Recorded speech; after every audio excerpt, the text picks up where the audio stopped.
panelboard cannot be used as a service disconnect for a 208Y/120 volt 3-phase 1200 amp service.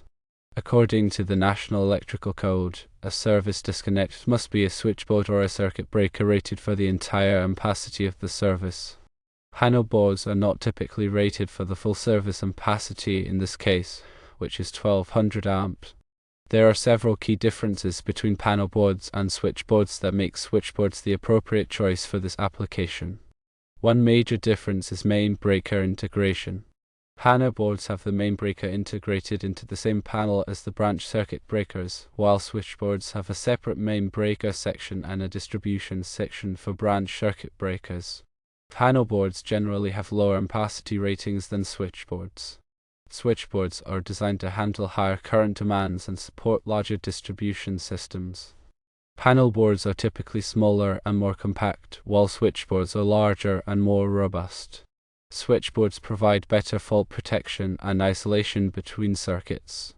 For a 208Y/120 volt 3-phase 1200 amp service, it is recommended to use a switchboard with a main breaker rated for 1200 amps. This ensures proper service disconnect functionality and provides adequate fault protection and circuit isolation. Here's an appropriate approach to designing the power distribution system. Firstly, install a 1200 amps main breaker in the main breaker section of the switchboard. Secondly, divide the distribution section into multiple sections based on circuit demand and protection requirements. Thirdly, install branch circuit breakers with appropriate ratings for each circuit load. Fourthly, run conduits and wiring from the switchboard to the distribution points throughout the facility. Finally, ensure proper grounding and bonding throughout the distribution system to maintain safety. In more detail, the National Electrical Code dictates the requirements for service disconnects based on the amperage and voltage of the electrical service. The primary reason a panelboard is unsuitable for a 1200 amps service disconnect lies in its construction and rating limitations. Panelboards are designed for lower amperage applications, typically up to 800 amps, although some specialized panelboards may reach higher ratings. The NEC mandates that the service disconnect must be rated to handle the full capacity of the service, which in this instance is 1200 amps. A switchboard, on the other hand, is specifically engineered for high amperage applications and can easily accommodate a 1200 amp service. Considering the physical construction, panelboards are compact units where the main breaker and branch circuit breakers are housed within a single enclosure. This integrated design, while space efficient, limits the overall capacity and scalability. Switchboards, contrastingly, are modular and consist of multiple sections. One section houses the main breaker, while other sections accommodate the distribution of branch circuits. This modularity enables switchboards to handle significantly higher currents and to be easily expanded as needed. Furthermore, switchboards offer superior fault protection and circuit isolation. The physical separation of the main breaker and distribution sections allows for better management of fault currents and reduces the risk of cascading failures. In a panelboard, a fault in one branch circuit can potentially affect the entire panel, whereas in a switchboard, the fault can be isolated to a specific section, minimizing disruption. In designing a power distribution system for 208Y/120 volt 3-phase 1200 amp service, the first step is selecting the appropriate switchboard. The switchboard should be UL listed and meet all applicable NEC standards. The main breaker in the switchboard must be rated for 1200 amps and have an interrupting rating sufficient to handle the available fault current at the service entrance. Once the switchboard is installed, the distribution section should be carefully planned. This involves dividing the load into multiple circuits based on the types of equipment being served and their respective power requirements. For example, lighting circuits, receptacle circuits, and dedicated equipment circuits should each have their own branch circuit breakers. The branch circuit breakers should be sized according to the ampacity of the conductors they protect and the load they serve. The NEC provides guidance on selecting the appropriate conductor sizes and breaker ratings for various applications. Wiring from the switchboard to the distribution point should be installed in conduit to provide physical protection and ensure compliance with electrical codes. The conduit should be properly sized to accommodate the conductors, and earthing factors should be taken into account when multiple conductors are installed in the same conduit. Proper grounding and bonding are crucial for the safety and reliability of the power distribution system. The grounding system should be designed in accordance with NEC Article 250, which outlines the requirements for grounding and bonding of electrical systems. The grounding electrode system should consist of a combination of grounding electrodes such as ground rods, metal water pipes, and building steel. All metallic enclosures such as switchboards, panelboards, and conduit should be properly bonded to the grounding system to provide a low impedance path for fault currents. Surge protection should also be considered to protect sensitive electronic equipment from voltage transients. Surge protective devices can be installed at the service entrance and at downstream distribution points to mitigate the effects of surges caused by lightning strikes or other disturbances. Regular maintenance is essential to ensure the continued safe and reliable operation of the power distribution system. This includes periodic inspections of the switchboard, circuit breakers, and wiring to identify any signs of damage or deterioration. Circuit breakers should be tested periodically to verify their proper operation and calibration. Additionally, thermographic surveys can be conducted to identify hotspots in the electrical system, which can indicate loose connections or overloaded circuits. The selection of a switchboard over a panelboard for a 1200 amp service is not merely a matter of preference, but is a code-driven necessity based on safety and operational requirements. Switchboards are specifically designed and rated to handle such high current loads, offering superior protection, isolation, and scalability compared to panelboards. Furthermore, careful planning of the distribution system, proper installation techniques, and adherence to grounding and bonding requirements are essential for creating a safe and reliable power distribution network. Remember that the NEC is updated regularly, so staying current with the latest edition is crucial for ensuring compliance and safety. Consulting with a qualified electrical engineer is highly recommended for designing and installing a power distribution system of this magnitude. The engineer can perform load calculations, select appropriate equipment, and ensure that the system meets all applicable codes and standards. Moreover, the engineer can provide ongoing support and maintenance services to keep the system operating at peak performance. Considering practical aspects of the power distribution system, the physical layout of the electrical room is a critical factor. Adequate space should be provided around the switchboard for maintenance and future expansion. The switchboard should be located in a clean, dry environment away from sources of moisture and dust. Proper ventilation is also important to prevent overheating of the equipment. The installation should comply with accessibility requirements, ensuring that qualified personnel can safely access the equipment for inspection and maintenance. Appropriate signage should be provided to clearly identify the various components of the power distribution system and to warn of potential hazards. Furthermore, arc flash hazard analysis should be conducted to determine the potential arc flash incident energy levels of various points in the system. This information is used to select appropriate personal protective equipment for workers who may be exposed to arc flash hazards. Training should be provided to all personnel who work on or near the electrical system to ensure that they are aware of the hazards and know how to work safely. Training should cover topics such as arc flash safety, lockout/tagout procedures, and proper use of personal protective equipment. The importance of regular maintenance cannot be overstated.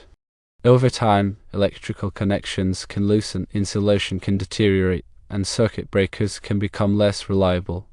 Regular maintenance helps to identify and correct these issues before they lead to more serious problems such as equipment failures or electrical fires. Maintenance should include visual inspections, electrical testing, and thermographic surveys. The results of these tests should be documented and used to track the condition of the equipment over time. When performing maintenance, it is important to follow proper lockout/tagout procedures to ensure that the equipment is de-energized and cannot be accidentally energized while work is being performed. Lockout/tagout procedures should be clearly documented and followed meticulously. In addition to routine maintenance, it is also important to have a plan in place for dealing with unexpected events, such as power outages or equipment failures. The plan should include procedures for safely shutting down equipment, restoring power, and troubleshooting problems. The plan should be regularly reviewed and updated to reflect changes in the electrical system or operating conditions. Considering sustainability, energy efficiency should be a key consideration in the design and operation of the power distribution system. Energy-efficient equipment should be selected whenever possible, and measures should be taken to minimize energy losses in the system. For example, conductors should be sized to minimize voltage drop, and transformers should be selected for their high efficiency. Power monitoring systems can be installed to track energy consumption and identify opportunities for improvement. The monitoring system should provide real-time data on energy usage, as well as historical trends. This information can be used to identify areas where energy is being wasted and to implement strategies to reduce consumption. For example, lighting controls can be used to automatically turn off lights when they are not needed, and variable frequency drives can be used to control the speed of motors to match the load requirements.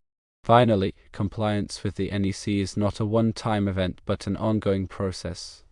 The electrical system should be periodically inspected by a qualified electrical inspector to ensure that it continues to meet all applicable codes and standards. Any deficiencies identified during the inspection should be promptly corrected.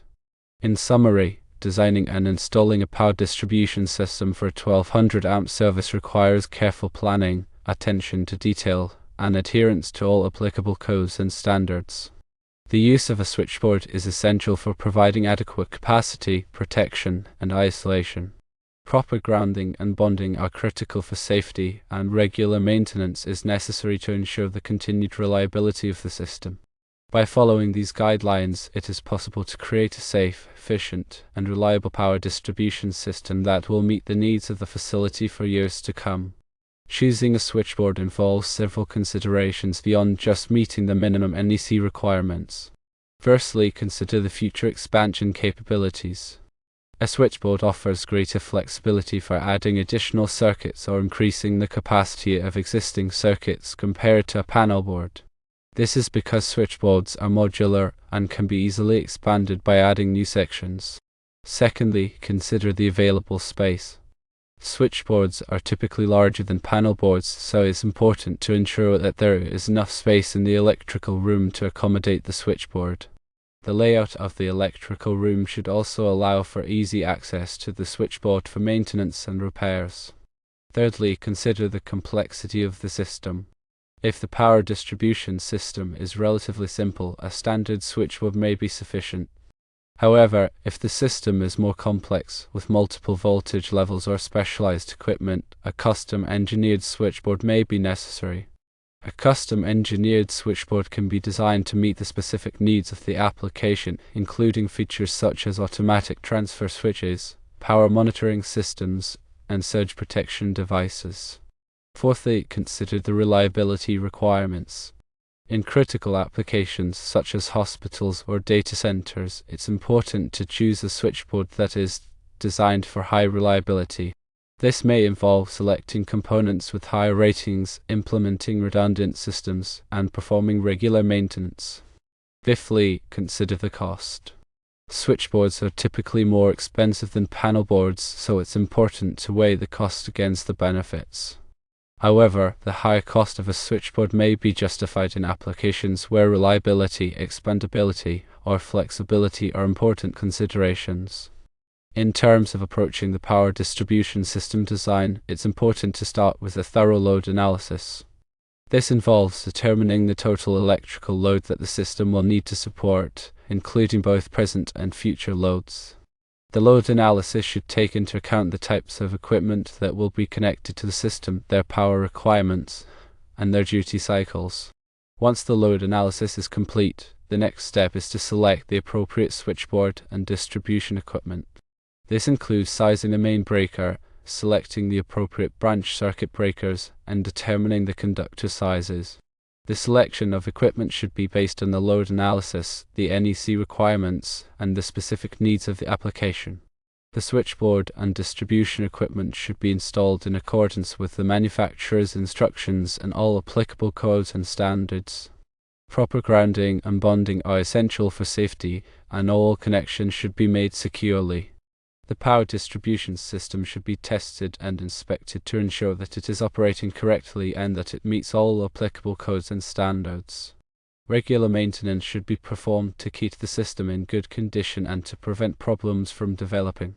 Maintenance should include visual inspections, electrical testing, and thermographic surveys. Finally, it's important to document the power distribution system.